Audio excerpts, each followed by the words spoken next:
আচ্ছা, আপনাকে একটু ক্লিয়ারলি বলি যে আপনাকে কিছুক্ষণ আগে একটা আমার নিজের ফোনে তোলা একটা ছবি দেখাইছি, এটা মেটাডাটা সহকারে, টাইম এবং লোকেশন সহকারে, এবং এই রুমের মধ্যে তোলা ছবি। এটা যখন আমরা তাকে নিয়ে আসার সময় তোলা এই ছবিটা, ঠিক আছে? সেই ছবিতে দেখা যাচ্ছে যে যে দুজন তারা বসে আছে পাশাপাশি, সেখানে এই যে আমি এখন যে শার্টটা গায়ে দিয়ে আছি এই টাইপের একটা শার্ট গায়ে দিয়ে তারা বসে আছে।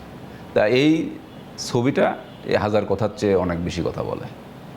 তা আমরা শার্টের বিষয়ে আমাদের অবস্থানটা একদম ক্লিয়ার, যে আমরা তাকে যেভাবে ধরেছি, মানে হেফাজতে নিয়েছি, তারপর জিজ্ঞাসাবাদ করেছি, তার পরবর্তীতে আপনাদের কাছে সোপর্দ করেছি, আদালতে সোপর্দ করেছি, আপনাদের ব্রিফিংয়ের সময় উপস্থিত ছিল। যে ছবিগুলো আপনারা দেখতে পাচ্ছেন এই সব ওই একই শার্ট।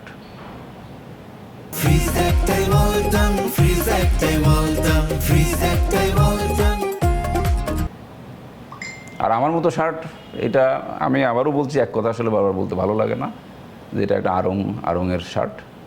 আড়ং এক মডেলের বা এক ডিজাইনের এক কালারের শার্ট একটা তৈরি করেন, এটা হাজার হাজার কপি তৈরি করেন। আপনারা চাইলে আড়ংয়ের যে জিজ্ঞাসা করতে পারেন এই শার্ট দেখা যায় যে এটা কবেকার শার্ট বা এটা কত কপি বিক্রি হয়েছে। আচ্ছা দাদা, সিদ্ধার্থকে যখন গ্রেফতার করা হয় বা আটক করা হয় তখন তার পরনে কি ছিল? তার পরনে তো অন্ধকার ছিল, এটা আসলে আমরা খুব ক্লিয়ারলি ছবি দেখলে বুঝতে পারা যাবে। তো তার এই শার্টই ছিল। সিদ্ধার্থের বাবা বললো ওই সময় তার পরনে গেঞ্জি ছিল। সেটা তার বাবার ভাষ্য। আমরা যেটা আপনাদের সামনে বলেছি, উপস্থাপন করেছি, এটাই আমাদের ভাষ্য, এটাই। আচ্ছা, আর একটা বিষয় একটা বিদ্যুৎ লাইনের যে বিষয়টা, আচ্ছা, এই বিষয়টার নিয়ে আমি অনেকবার কথা বলেছি। এটা বিদ্যুৎ লাইনের বিষয়টা, যে তারা যখন এই সকল কর্মকাণ্ড শেষ করে চলে যায়, যাওয়ার সময় বাসাটাকে অন্ধকার করে দেওয়ার জন্য প্লাস দেয়, মিটারের ওখান থেকে লাইনটা কেটে দেয়, এবং এখানকার লাইন কাটার ফলে পোল থেকে শর্ট সার্কিট হয়ে যায়। এটা হচ্ছে না, এখন পর্যন্ত এরকম কোনো কিছু পাওয়া যায় না। ওই আশেপাশে যে সিসি ক্যামেরাগুলো ছিল সেই বিষয়গুলো ছিল হচ্ছে